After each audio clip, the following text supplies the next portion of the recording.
बिस्मिल्लाहिर्रहमानिर्रहीम, अस्सलाम वालेकुम। मैं असदुल्ला खान हूँ। तीन मामलात पर इस वीडियो में बात करूंगा। एक तो तहरीक लब्बैक का मामला है, दूसरा शोएब अख्तर साहब और डॉक्टर नोमान न्याज का मसला, और तीसरा DGSI की तैनाती। सबसे पहले तो देखिए, तहरीक लब्बैक का जो मसला है, मैं समझता हूँ कि हुकूमत की तरफ से बड़ी ही मुनासिब ऑफ़र दी गई, बल्कि मुनासिब से भी कुछ बढ़कर ही ऑफ़र दी गई।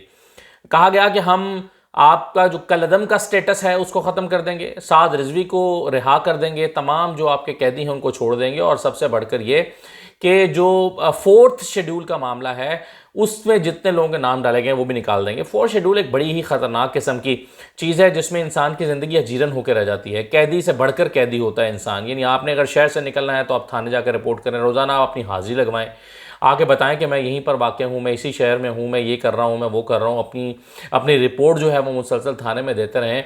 और इसके अलावा भी कई किस्म की कदगनें होती हैं। तो ये हुकूमत ने कहा कि हम फोर्थ शेड्यूल जो है उससे उस पर भी बात हो सकती है।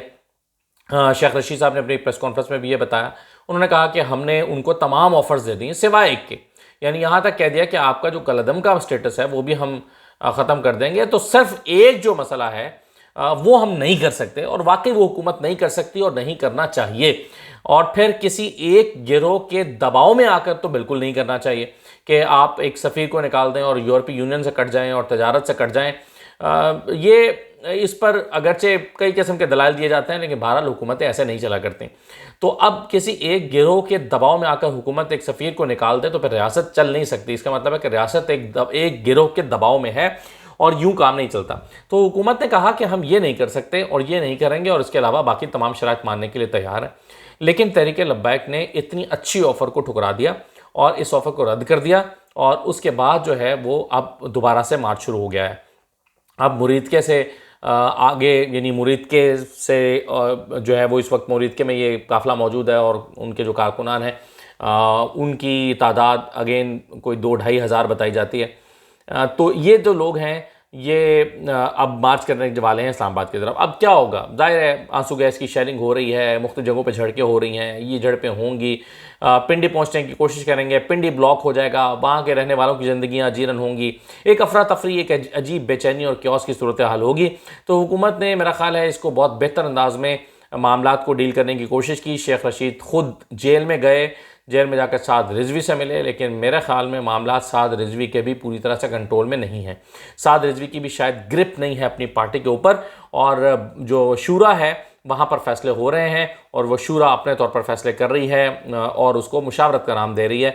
तो साद रिजवी को जो है वो काफ़ी हद तक कायल नज़र आते थे शेख रशीद की बातों पर, और 2-3 दिन का वक्त भी दिया गया था कि आप शूरा से मुशावरत कर लें।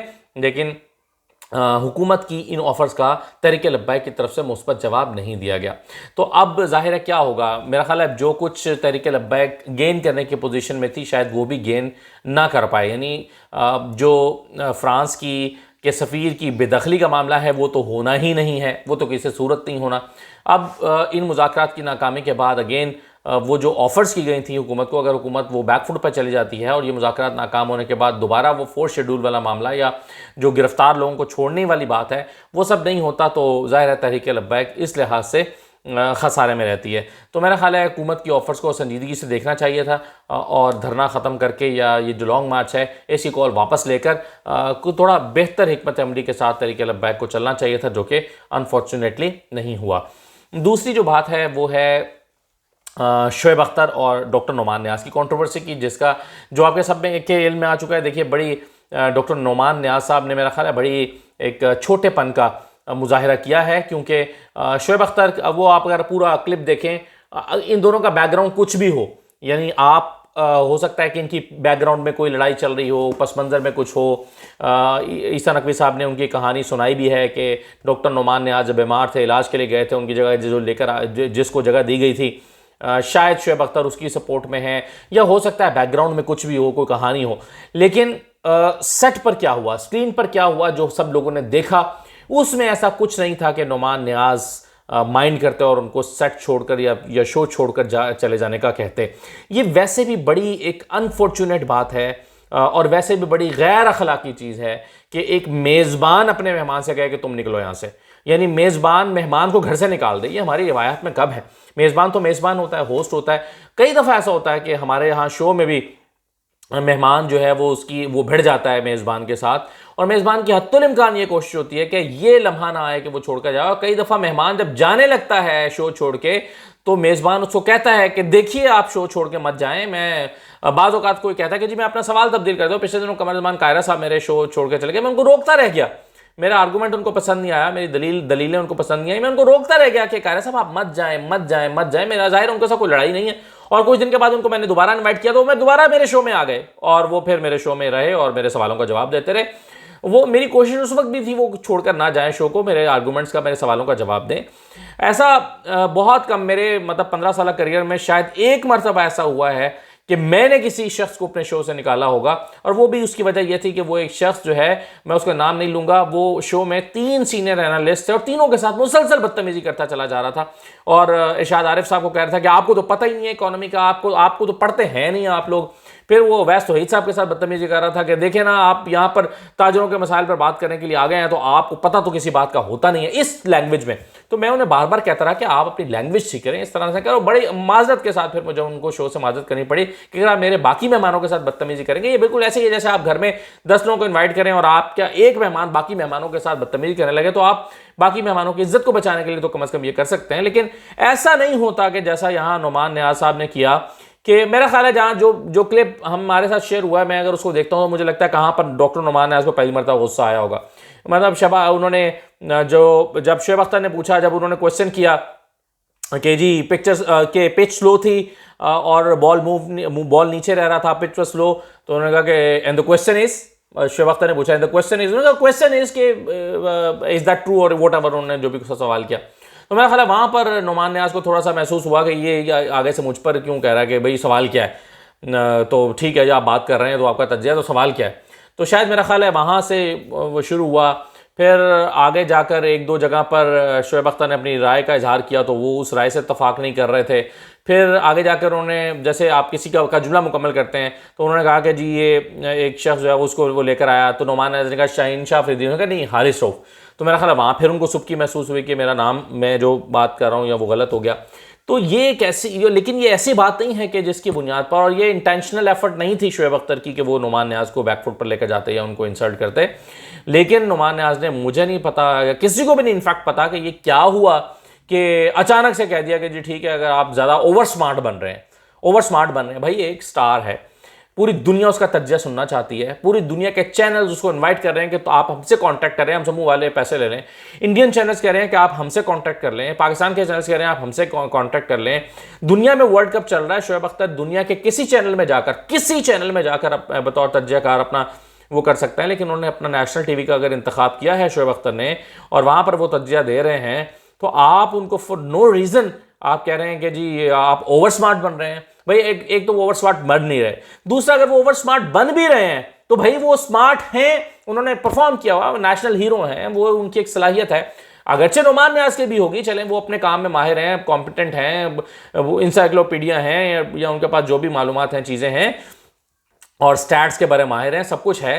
लेकिन क्या इसका मतलब ये है कि आप एक पोजीशन पर बैठे हैं और आप एक पोजीशन पर बैठ के एक शख्स को इंसल्ट करें, और फिर अना इतनी है कि आप उससे माजरत भी ना करना चाहें? यानी गलती किसी से भी हो जाती है। और फिर शोएब अख्तर ने कहा कि मैंने कोई बड़ी वो एक सख्त किस्म की माजरत का मुतालबा नहीं किया था, मैंने कहा था हल्के फुल्के अंदाज में कह दें, चले मैं भी चिट चाट के अंदाज में। और हमने देखा कि ब्रेक के बाद जब ये तय पाया कि एक चिट चैट सी हो जाएगी, हल्की फुल्की सी बात होगी और बात आगे चलेगी, और वो भी कह देंगे अच्छा चलें अगर आपने माइंड किया तो हम सॉरी, और नहीं, वो आगे से वो कह देते कि नहीं सॉरी की कोई बात नहीं है, इट्स ओके, होता रहता है, ठीक है। इतना सादा सा एक काम था, लेकिन उसको इतना अना का मसला बना लिया गया इनकी तरफ से, मोहतरम डॉक्टर नुमान नियाज़ साहब की तरफ से, कि उन्होंने सॉरी करने से माजरत कर ली। उन्होंने कहा जी मतलब सॉरी ही नहीं करूँगा मैं। और जब तय करके वो ब्रेक के बाद आए, और हमने देखा कि ब्रेक के बाद आए तो शोएब अख्तर मुसलसल मुस्कुरा रहे थे, उनके चेहरे पर स्माइल थी, मुस्कुराहट थी, और वो चाहते थे कि एक जेस्चर दें कि यार चलो एक वो बात हुई और आगे और बात आई गई होगी। लेकिन नुमान नियाज़ ने उसको दरखोर इतना नहीं समझा और इसका मनफी नतीजा निकला। और फिर उसी तरह हंसते मुस्कुराते हुए शोएब अख्तर ने माजरत कर ली शो में बैठने से और इस्तीफ़ा दे दिया। तो इस सूरत हाल में मैं समझता हूँ कि जो शोएब अख्तर के साथ आज सारे लोग खड़े हो गए हैं ट्विटर पर, सोशल मीडिया पर, इवन हुकूमत भी उनके साथ आकर खड़ी हो गई है, तो उसकी वजह सिर्फ यही है कि शोएब अख्तर ने, हालांकि शोएब अख्तर हमेशा गुस्से में मशहूर हैं कि वो बड़ा गुस्सा करते हैं, वो लड़ाई झगड़ा करने में मशहूर हैं, जो क्रिकेट खेला करते थे तो बड़े अग्रेसिव थे, लेकिन कल के इस इवेंट में उन्होंने मुसलसल मुस्कुराहट अपने चेहरे पर रखी और वो मुस्कुराते रहे। तो मेरा ख्याल है यही एक उनका प्लस पॉइंट है कि उन्होंने कहीं बदतमीजी नहीं की, वो कहीं रूड नहीं हुए, कहीं उन्होंने मिसबिहेव नहीं किया, और शोएब अख्तर जो है वो मुस्कुराते मुस्कुराते ही शो से उठकर चले गए। मेरा ख्याल है यही एक ऐसा पॉइंट था जिसने सबको उनकी हिमायत में खड़ा कर दिया है। और डॉक्टर नुमान नियाज़ पर बड़ा टफ टाइम इस वक्त चल रहा है, आई एम श्योर उनके ऊपर बहुत दबाव है। हालांकि वो एक सिर्फ होस्ट ही नहीं है, वो एक पीटीवी में एक डायरेक्टर के ओहदे पर हैं, उनके पास बहुत सारी जिम्मेदारियां हैं, मैंने जो इंतज़ामी जिम्मेदारियां हैं, फिर वो एक अच्छे ओहदे पर मौजूद हैं। तो शायद इसी बात के वजन में आकर उन्होंने कहा जी मैं छोटा हो जाऊंगा अगर माजरत करूंगा। हालांकि माजरत से कौन छोटा होता है, आप अगर कह दें कि जी चलें, अगर आपको बुरा लगा शोएब अख्तर साहब चलें, अगर बुरा लगा तो मैं माजरत करता हूं आपसे, शोएब अख्तर आगे से कहते नहीं ऐसी कोई बात नहीं है, हम हो जाता है चलें आगे चलते हैं, तो बात खत्म हो जाती। लेकिन नुमान नियाज़ ने बात को ख़त्म नहीं किया, बात को बढ़ाया, और जब शोएब अख्तर उठकर जा रहे थे तो उन्होंने 1% इसमें बुरा नहीं माना, और वो ऐसे आगे मौजू पर चले गए जैसे मुझे कोई फ़र्क नहीं पड़ता। यहाँ तक कि उन्होंने खुद कह दिया था कि आप जाएं, मेरे शो से उठकर चले जाएं।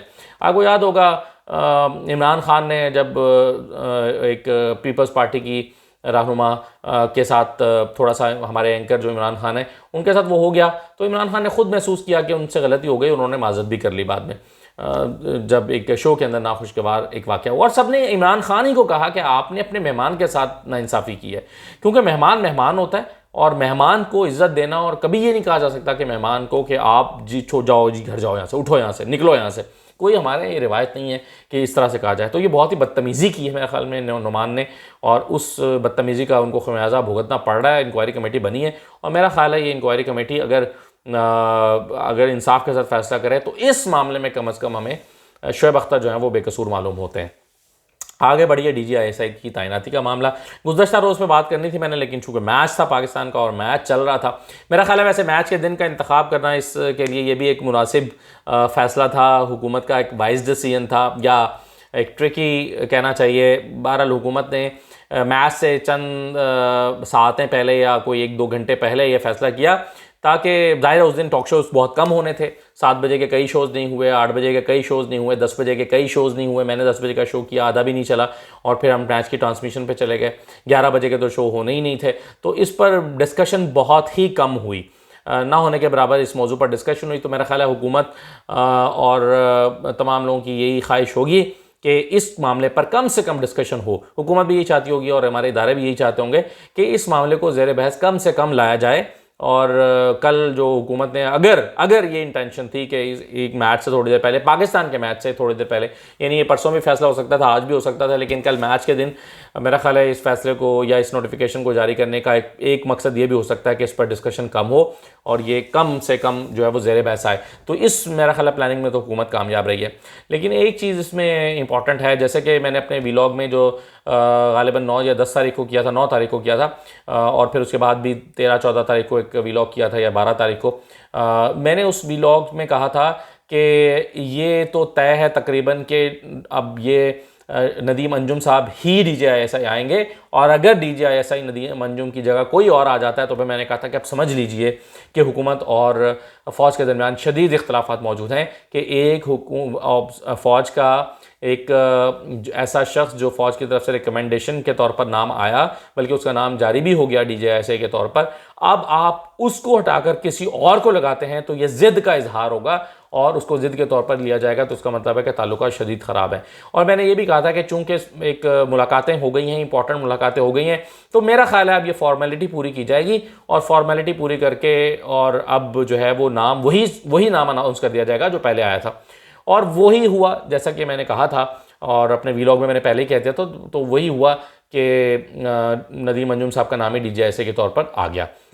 लेकिन कल जो नोटिफिकेशन आया है हुकूमत की तरफ से, उसमें ये कहा गया, जो तर्जुमान की तरफ से जो बयान सामने आया उसमें कहा गया कि जी प्रोसेस को पूरा फॉलो किया गया, 3 लोगों के नाम आए थे, समरी आई थी, तीनों के इंटरव्यूज़ हुए, और इंटरव्यू करने के बाद नदीम अंजुम साहब का नाम जो है वो सामने आया है। तो हो सकता है बिल्कुल इंटरव्यू कहा गया तो ज़रूर हुए होंगे, लेकिन मेरा ख्याल है अगेन वो फॉर्मेलिटी पूरी करने के लिए इंटरव्यू किए गए होंगे। हुकूमत ये पाकिस्तान में इख्तलाफात ऐसे ही पैदा होते रहे हैं। एक पूरी तारीख़ है, मैं इसके पहले भी जिक्र कर चुका हूँ। तो दोबारा से इख्तलाफात को दावत देने वाली बात थी अगर हुकूमत जो है वो ये नाम अनाउंस ना करती और कोई और कर देती। तो ये बड़ा ही एक ऐसी चीज़ होती है। अभी भी हुकूमत के बारे में ये कहा जाता है कि उन्होंने एक गैर ज़रूरी तौर पर ये सारा एपिसोड क्रिएट किया, यही होना था, तो ये इस सब करने की ज़रूरत नहीं थी। दूसरा ये है कि इसमें फिर भी मैं समझता हूँ कि हुकूमत ने क्या किया, हुकूमत ने 20-15-20 दिन पहले, 20-22 दिन पहले लटका लिया और 20-22 दिन आगे ले लिए। यानी कोई 1.5 महीना तकरीबन जो है वो हुकूमत ने इस सारे मामले को, 6 तारीख को 5-6 तारीख को ये इख्तलाफात की ख़बरें सामने आती हैं और 20 नवंबर तक जो है वो हुकूमत ने फैज़ हमीद साहब को बरकरार रख लिया है और 19 नवंबर तक और 20 तारीख को DGISI जनरल मंजूम साहब जो हैं वो अपने चौथे का चार्ज संभालेंगे। तो ये कोई 1.5 महीना हुकूमत जो है वो इस ज़िदबाजी में ले गई है। अच्छा, अब इस 1.5 महीने में क्या होगा, क्या फ़र्क पड़ेगा? कोई इसमें मेरा ख्याल है मुझे नहीं समझ आती कि अफ़गानिस्तान का मामला है इसलिए इसको, भाई अफ़गानिस्तान का मामला तो अभी लंबा चलेगा और नए आने वाले DGISI जो हैं वही ज़ाहिर है इस मामले को अब देखेंगे। तो वो कहते हैं ना कि जी किसी की रोटी रोक नहीं सकते तो ठंडी ज़रूर कर सकते हैं, तो रोक नहीं सकते तो ठंडी तो करके दो ना उसको।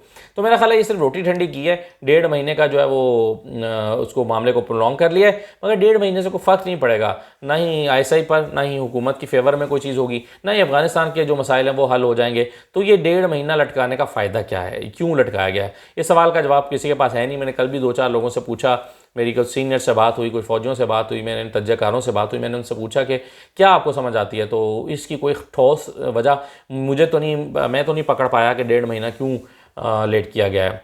तो बहरहाल ये है जी मामला सोचा अच्छी बात, लेकिन चलें ये है कि एक बग़ैर किसी मज़ीद इख्तलाफात के बढ़े जो है वो इस मामले को यहाँ पर ख़त्म किया गया, रिज़ॉल्व किया गया। तो अब देखिए आने वाले दिनों में क्या होता है। इजाज़त दीजिए, अल्लाह हाफ़िज़।